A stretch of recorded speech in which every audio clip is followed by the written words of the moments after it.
1 Corinthiens chapitre 13, verset 13.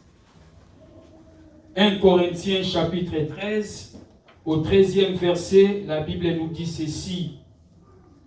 Maintenant donc, ces trois choses demeurent, la foi, l'espérance, l'amour. Mais la plus grande de ces choses, c'est l'amour. La parole du Seigneur. Amen. On peut nous reprendre nos places.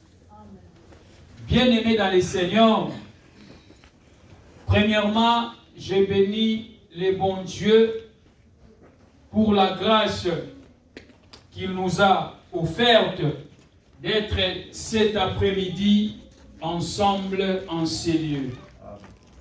Je vous dirais que cela n'était pas facile, mais le Seigneur nous a fait grâce. Quand je vois ma sœur Irène en ces lieux, quand je vois mon frère Guélor, quand je vois tout le monde, je rends grâce à mon Dieu. Bien-aimé, je vis dans une vision et je suis en train de comprendre que Dieu ne ment pas. Je vis ici, il y a beaucoup de gens. Je ne sais pas si toi aussi tu vois comme moi. 2 mois, 3 mois après, nous allons manquer les chaises où nous allons mettre les gens. Amen. Toi, tu ne crois pas à cela, moi je crois. Amen. Je sais ce que je dis. Amen. Si tout le monde était ici, mais toutes les places seraient remplies. Amen. Amen. Alléluia. Amen. Ça c'est vrai ou faux? Vrai. Si tout le monde serait ici cet après-midi, mais toutes les places seraient déjà occupées. Mais ça, ce n'est que le début. Amen. Alléluia. Le Seigneur nous amène quelque part. Bien-aimés, là où nous venons de lire la parole, ou pour donner les thèmes que nous allons aborder, le thème c'est les secrets du bonheur. Amen. C'est ce que nous allons partager cet après-midi. Les secrets du bonheur. Bien-aimés, j'aimerais poser quelques questions avant d'entrer dans le vif de mon message. Mais le temps est en train de me trahir. Je ne sais pas, je vois, il nous reste seulement quelques minutes. Mais comme nous respectons l'heure, nous n'allons pas dépasser la limite. Alléluia.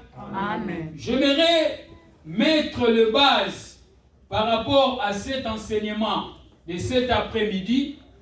Et si le Seigneur va nous donner encore l'opportunité, quand nous allons revenir enseigner, nous allons continuer notre enseignement.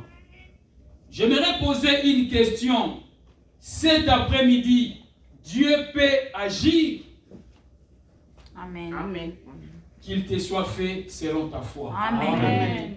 Ne soyez pas distraits. Quand on pose la question, il faut que vous me suiviez attentivement. Amen. Est-ce que cet après-midi, Dieu peut faire quelque chose dans ta vie? Amen. Amen. Moi, je crois que Dieu est capable de faire quelque chose dans ta vie. Amen. Je te dis que Dieu est capable de faire quelque chose dans ta famille. Amen. Dieu est capable de faire quelque chose dans tes projets. Amen. Quelle que soit la situation, quels que soient les problèmes auxquels tu es en train de traverser, mais laisse-moi te dire avec la conviction, laisse-moi te dire avec foi que mon Dieu est capable de faire quelque chose dans ta vie. Amen. Pourquoi? Parce que la Bible nous dit, il n'a pas changé. Amen. Il est le même hier, aujourd'hui et éternellement. Amen. Bien aimé, une autre question. Est-ce qu'on peut mettre Dieu dans un carton? Non. Est-ce qu'on peut limiter Dieu? Non. Bien aimé, je te dirai quelque chose. Dieu, dans ta vie, il fera à la manière dont vous le considérez. Amen. Je m'explique bien. Si pour vous, Dieu est seulement le Dieu des $100, vous allez vous limiter seulement au Dieu des $100. Si vous considérez que votre Dieu est le Dieu des grandes choses, les grandes choses aussi vous accompliront parce que vous avez compris Dieu autrement. Amen. Le Dieu que je vous parle, le Dieu que je vous prêche, il n'est pas un Dieu limité. Il est le Dieu illimité. C'est ainsi que moi je déclare dans ta vie, personne ne pourra te limiter parce que ton Dieu est illimité. Amen. Il y a une seule limite qui pourra te limiter. Laquelle? C'est ce que toi tu penses. Si tu vois que tu es limité, tu seras aussi limité. Si tu vois que toi, tu n'iras plus loin, tu n'iras plus aussi loin. Mais si en soi, tu te considères que tu vas franchir les limites, cela te sera fait au nom de Jésus. Amen. Bien-aimé, qui t'a mis des limites? Notre Dieu est le Dieu illimité. Peut-être on t'a dit que tu ne te marieras pas. Ça, c'est du mensonge. Peut-être tes pensées te condamnent que toi, ce que tu fais, ça ne réussira pas. Tes pensées te mentent. Il y a une seule personne qui n'est pas illimitée, c'est Dieu. Amen. Et quand Dieu entre dans une personne qui est limitée, la personne là deviendra illimitée. Personne ne pourra te limiter à cause de Dieu qui est illimité dans ta vie. Amen. Quelles sont tes limites? Que cela soit franchi au nom de Jésus. Amen. Le Dieu que je te prêche, il est le Dieu illimité. Amen. Bien-aimé, quel miracle que tu as besoin? Qu'est-ce que tu veux que le Seigneur fasse pour toi? Bien-aimé, notre Dieu est capable de tout sauf rien. Amen. Job dit, je reconnais que tu peux tout et rien ne s'oppose à tes pensées. Amen. Bien-aimé, comme Dieu peut tout, cette salle sera remplie au nom de Jésus. Amen. Notre Dieu, il est le Dieu de l'alliance. Amen. Je vois la multitude encelée au nom de Jésus. Amen. Ce n'est pas seulement encelé, je vois un autre sément ailleurs. Je ne sais pas si ça sera à Toronto. Je ne sais pas si c'est à Ottawa. Je ne sais pas si c'est où. Mais moi, je sais que mon Dieu n'est pas limité. Amen. Bien-aimé, qui a mis les barrières devant toi? Qui a mis une barrière? Le Dieu que je te parle, il est un Dieu illimité. Amen. Quel miracle as-tu besoin? Est-ce que tu veux le mariage? La Bible nous dit, il n'est pas bon que l'homme soit seul. Comme il n'est pas bon que l'homme soit seul, il n'est pas aussi bon que la femme soit seule. Bien-aimé, Dieu est en train de te réserver une surprise inattendue. Amen. Et cette surprise-là va réjouir ton cœur. Amen. Et tes ennemis vont maigrir. Amen. Ceux qui entendent que toi tu tombes, ils vont se maigrir. Au nom de... Bien-aimé, si Dieu hier a guéri une personne, aujourd'hui il est aussi capable de guérir 10 personnes. Il est capable de guérir 20 personnes. Il est capable de guérir 50 personnes. Amen. Si hier, le Seigneur nous a donné les gens 50, 30, 100, demain, il est capable de nous donner 100 personnes. Il est capable de nous donner 200 personnes. Amen. Bien-aimé, je ne me vante pas. Je ne me vante pas. Il y a beaucoup de personnes qui ne me connaissaient pas avant. Mais on priait seulement avec eux. Et ces gens-là m'ont dit, il y en a plusieurs. Ils m'ont dit, je suis parcouru beaucoup de places. Entre autres, l'une est parmi nous, la sœur Irène. pour citer qu'elle.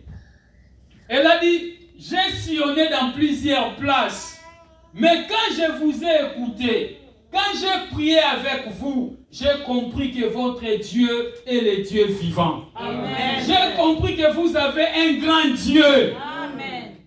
Alléluia. Amen. Bien-aimés, nous ne jouons pas, nous ne blaguons pas, mais nous travaillons. Amen. Alléluia. Amen. Si Dieu, hier, a guéri 10 personnes, aujourd'hui, il est capable de guérir 20.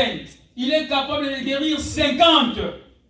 Si hier, Dieu a donné les enfants à une personne X, aujourd'hui, il est capable aussi de te donner. Si hier, Dieu a donné le mariage à une personne, aujourd'hui, Dieu est capable de te donner aussi les mariages. Moi, je crois au miracle parce que le temps des miracles n'est pas encore passé. Yes. Bien-aimé, le Seigneur que je te prêche, il n'a pas changé. Il est le même hier, aujourd'hui et éternellement. Le problème, c'est toi. Le problème, c'est moi. Nous entrons seulement dans sa vision et nous allons voir les choses vont commencer à marcher bien. Alléluia. Amen. Bien-aimé, la croix de Jésus, c'est un lieu d'échange. Quand vous venez auprès de Dieu, quand vous venez devant la croix, bien-aimé, je n'ai jamais vu un homme qui est passé près de la croix et que cette personne-là restait la même personne. Quand vous vous approchez devant Jésus-Christ, Jésus aussi est capable de vous changer. Amen. Amen. Quand vous venez devant lui, même si vous avez eu un problème, Jésus est capable de te donner la solution. Bien-aimé, tu peux avoir un problème spirituel, tu peux avoir un problème physique, mais Jésus est celui qui guérit. Jésus est celui qui délivre. Jésus est celui qui élève. Jésus est celui qui change les comportements. Bien-aimé, comme il a changé l'eau en vin, il est capable de changer ton problème en situation. Comme il a changé l'eau en vin, il est capable de changer ton célibat au mariage. Comme il a changé l'eau en vin, il est capable de changer ta pauvreté en richesse. Comme il a changé l'eau en vin, il est capable de changer ton comportement. Amen. Il est le même hier, aujourd'hui et éternellement. Bien-aimé, le diable utilise les doutes dans nos vies pour nous limiter. Bien-aimé, qu'est-ce que tu es en train de douter? Ta bouche est une matrice qui va engendrer les miracles. Amen. Mais beaucoup, ils se doutent, ils doutent même de leur existence. On te dit que tu seras béni.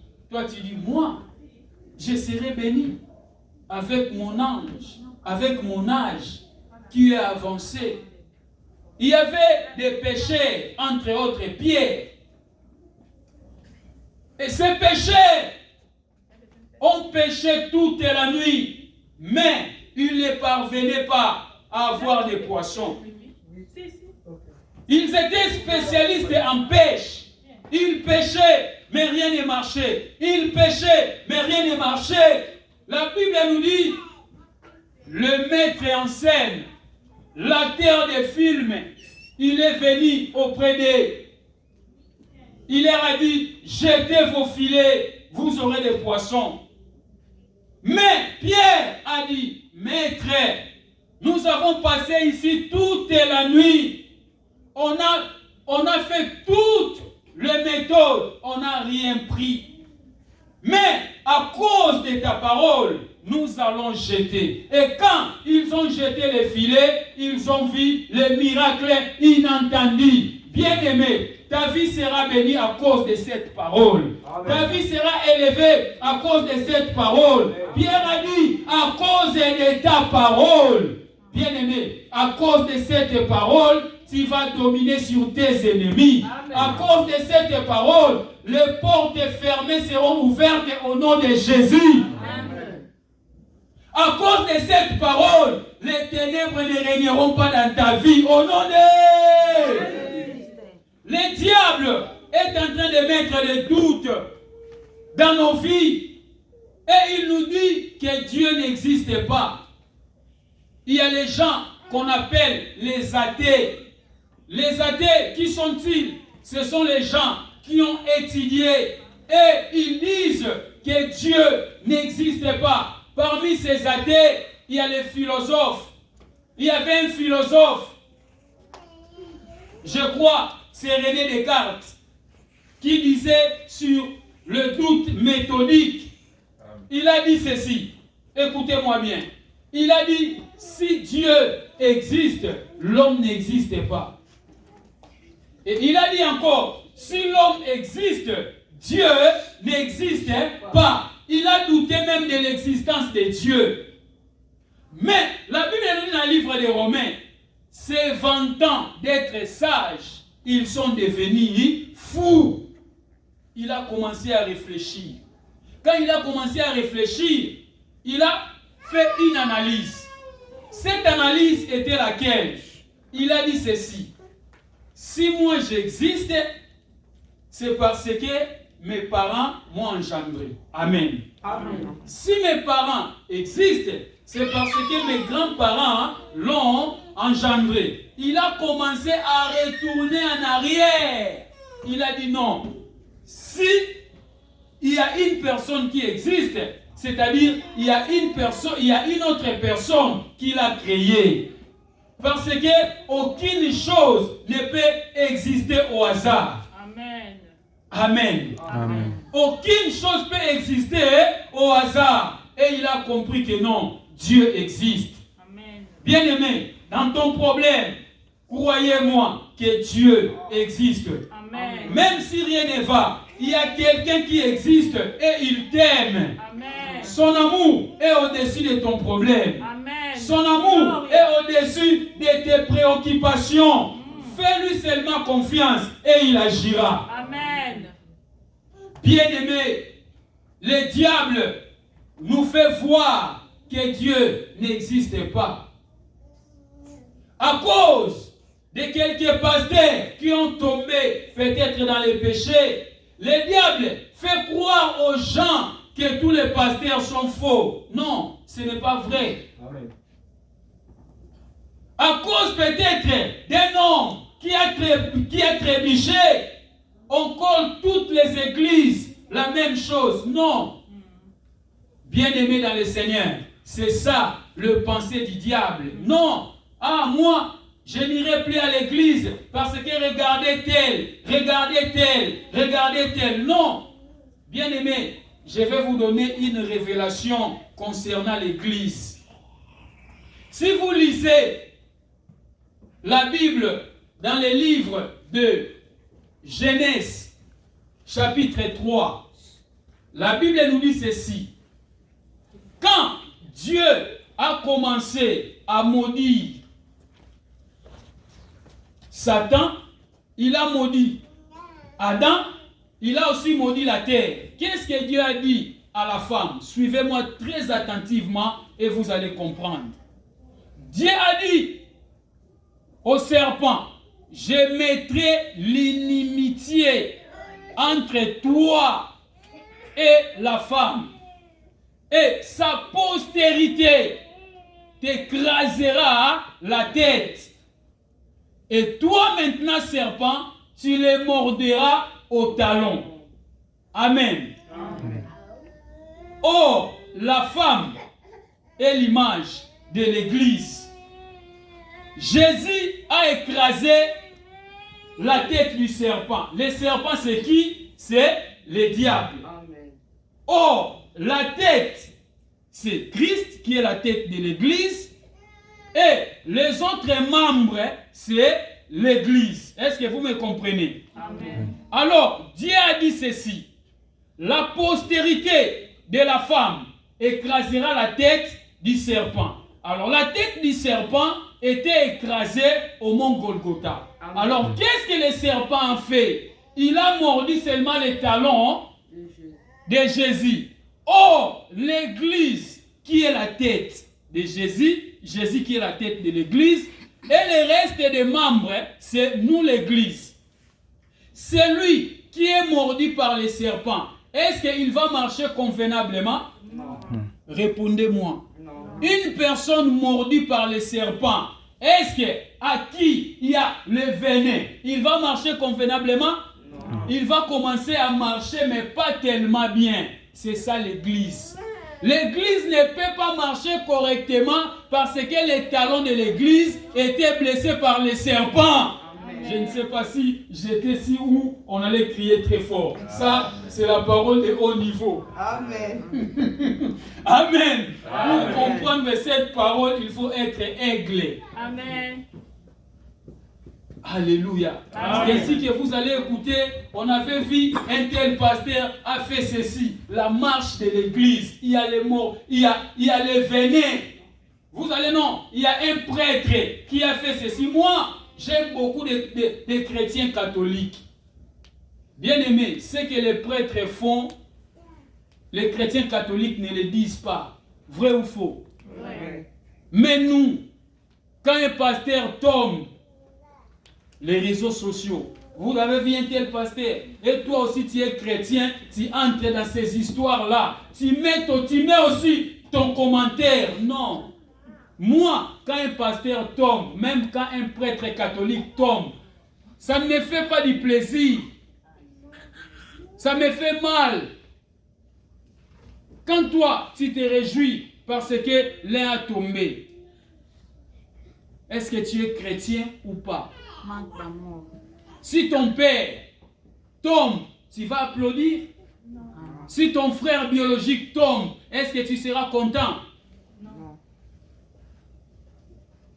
Bien-aimés dans le Seigneur, le diable nous fait voir que toutes les églises sont fausses. Le diable nous fait voir que si nous donnons notre argent à l'église, c'est pour les pasteurs. Non. Jésus aussi avait les femmes qui soutenaient son ministère. Amen. Vous n'avez pas lu dans la Bible. Lisez Luc chapitre 8, vous allez voir. Bien-aimé, le diable nous fait voir que ton problème n'aura pas la solution. Alors qu'il te ment, c'est du mensonge. Il est le menteur.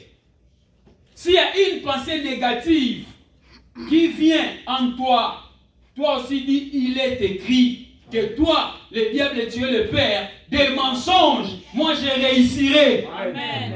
Alléluia. Amen. Bien-aimé, aujourd'hui, j'ai mis seulement la base. Et dimanche prochain, nous allons continuer. Nous allons prier le Seigneur. Bien-aimé, priez le Seigneur là où tu es, là où tu as écouté la parole. Dis à Dieu, Seigneur, je ne veux plus être incrédule devant ta parole. Je veux croire que tu peux tout. Je veux croire que, Seigneur, tu es capable de changer ma situation. Seigneur, je veux croire que, à part toi, il n'y a personne. Prions le Seigneur. Alléluia.